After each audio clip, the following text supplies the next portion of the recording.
Assalamualaikum semua dan salam sejahtera. Pada minggu ini, cikgu akan berkongsi bagaimana untuk menjawab kertas Bahasa Melayu penulisan. Baiklah, kertas Bahasa Melayu penulisan terbahagi kepada 3 bahagian dan kamu hendaklah menjawab ketiga-tiga bahagian tersebut. Okey, bahagian yang pertama ialah bahagian A, iaitu kamu perlu membina 5 ayat dan ia akan memberi kamu sebanyak 10 markah.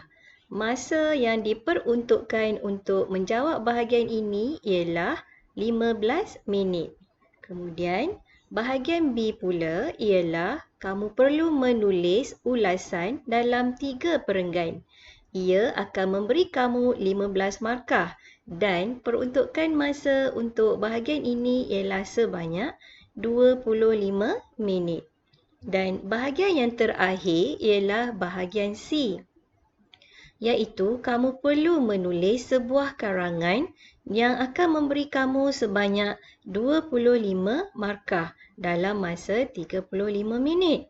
Bagaimanapun, bahagian ini mempunyai 2 pilihan soalan dan kamu perlu menjawab satu soalan sahaja. Cikgu teruskan lagi. Ini ialah contoh untuk bahagian A, di mana tulis 5 ayat lengkap tentang aktiviti-aktiviti yang terdapat dalam gambar. Sebelum kamu menulis, kamu perlu mengetahui apakah aktiviti-aktiviti yang terdapat dalam gambar ini. Setelah itu, binalah ayat yang gramatis. Contohnya, apakah yang murid ini lakukan? Ya, betul. Ya, aktiviti itu ialah mengecat dinding. Kamu boleh nyatakan siapakah yang terlibat, apakah yang digunakan dan kenapakah dia mengecat dinding. Bagaimana pula murid ini? Ya, dia sedang menyapu daun-daun kering menggunakan apa? Betul, penyapu. Ya, dan cuba perhatikan pula murid di sini. Murid ini sedang membersihkan longkang. Kenapakah dia membersihkan longkang? Kamu fikirkanlah sendiri ya. Bagaimana pula murid ini? Membetulkan meja. Apakah peralatan yang digunakannya dan siapakah yang membantunya? Bagaimana pula murid yang sedang duduk ini? Dia menanam pokok. Apakah peralatan yang digunakan dan kenapakah dia menanam pokok? Bagaimana pula murid yang berada di dalam dewan ini? Mereka sedang menyediakan makanan. Dan murid ini pula mengikat plastik sampah. Dan murid yang terakhir ini sedang memegang kayu atau sekeping papan. Untuk membina ayat yang gramatis, gunalah kata hubung. Contohnya seperti supaya, sambil, sementara, atau, tetapi dan lain-lain lagi.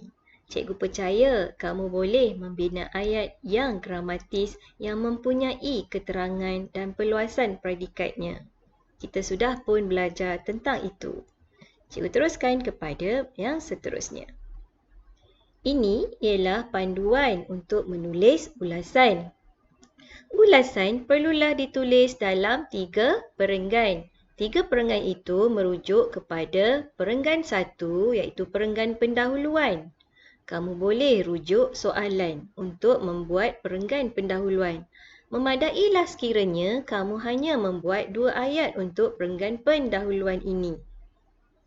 Perenggan kedua ialah perenggan isi, di mana kamu perlu menyatakan isi tersurat dan isi tersirat. Isi tersurat adalah apa yang terdapat dalam petikan dan isi tersirat adalah apa yang perlu kamu fikirkan. Untuk perenggan isi, mulakanlah dengan penanda wacana iaitu asda. Apakah itu asda? Iaitu antaranya, seterusnya, selain itu, di samping itu dan akhir sekali. Hati-hati ya, perlu menulis koma selepas penanda wacana. Selepas penanda wacana, kamu gunakanlah kata bantu seperti mestilah, hendaklah, haruslah, perlulah dan patutlah. Diikuti dengan isi tersurat. Di manakah kamu akan mendapatkan isi tersurat ini? Isi tersurat kita dapatkan daripada soalan ataupun gambar yang diberikan. Setelah isi tersurat, teruskan lagi penerangan kamu dengan menggunakan kata hubung. Supaya, untuk, kerana, agar ataupun seperti. Dan seterusnya dengan isi tersirat. Buatlah sehingga 4 atau 5 isi untuk mendapatkan markah yang baik. Akhiri ulasan kamu dengan menyatakan penutupnya. Mulakan penutup dengan kesimpulannya. Baiklah, kita tengok contoh kepada ulasan dalam gambar ini, iaitu tulis ulasan tentang cara-cara menjaga kesihatan dalam bentuk perenggan, iaitu 3 perenggan. Gunakanlah isi tersurat yang telah diberikan. Contohnya, gambar pertama, bagaimanakah cara menjaga kesihatan diri, iaitu dengan berjumpa doktor. Jadi, kamu boleh bertanya soalan, kenapakah perlu kita berjumpa doktor? Untuk mendapatkan pemeriksaan kesihatan supaya kita sentiasa sihat dan terhindar daripada menghidap sebarang penyakit. Cara menjaga kesihatan diri yang kedua ialah bersenam atau berjoging. Kenapakah kita perlu bersenam atau berjoging? Ya, betul. Supaya kita dapat mengeluarkan peluh dan kekal sihat. Berapa kalikah kita perlu bersenam dalam 1 minggu? Sekurang-kurangnya 30 minit. Isi yang ketiga ialah kita perlu mendapatkan tidur yang secukupnya untuk menjaga kesihatan diri. Kenapakah kita perlu tidur? Ya, supaya kita mendapat rehat yang secukupnya dan akan mempunyai banyak tenaga atau cergas pada keesokan harinya untuk melakukan aktiviti-aktiviti seterusnya. Dan isi yang terakhir ialah kita perlu makan makanan yang berkhasiat. Kenapa kita perlu makan makanan yang berkhasiat? Okey. Bila kita makan makanan yang mengandungi protein atau vitamin, badan kita akan sihat dan kita juga akan membesar menjadi anak murid yang sihat. Selain itu, kita juga perlu minum air kosong sebanyak 8 gelas sehari. Cikgu berharap dengan panduan ini, kamu boleh menulis ulasan yang baik. Kita pergi kepada bahagian C. Seperti yang cikgu nyatakan tadi, bahagian ini mempunyai 2 soalan. Bagaimanapun, kamu perlu menjawab 1 soalan sahaja. Soalan 1 ialah, pada cuti sekolah yang lalu, kamu sekeluarga telah bercuti ke tempat menarik. Ceritakan pengalaman kamu bercuti bersama-sama keluarga. Jadi, apa kata kuncinya? Ceritakan pengalaman bercuti bersama keluarga. Jadi, karangan ini ialah karangan cerita. Apakah isi yang boleh kita tuliskan? Mulakanlah karangan kamu dengan menyatakan tempat yang kamu kunjungi dan bilakah kamu pergi bercuti. Juga bersama siapakah kamu pergi. Setelah itu, bolehlah ceritakan pengalaman yang seterusnya. Contohnya, kamu bangun pagi dan bersiap-siap untuk pergi bercuti ke tempat menarik. Kamu membantu ayah memasukkan barang ke dalam bot kereta. Sekiranya kamu pergi bercuti menaiki kereta. Kamu menaiki kereta yang dipandu oleh ayah. Bagaimanapun, ada juga yang pergi bercuti menaiki kapal terbang. Kamu boleh ceritakan pengalaman kamu menaiki kapal terbang. Sepanjang perjalanan, kamu melihat pemandangan yang menarik. Boleh ceritakan apakah pemandangan yang kamu dapat lihat? Contohnya, sawah padi, sungai, gunung, bukit dan sebagainya. Setelah beberapa jam, contohnya mungkin dalam 2 jam, 3 jam ataupun 5 jam, kamu pun tiba di destinasi dengan selamat. Ceritakan tempat yang kamu sampai itu. Bagaimana? Contohnya, tempat penginapan kamu amat cantik dan selesa.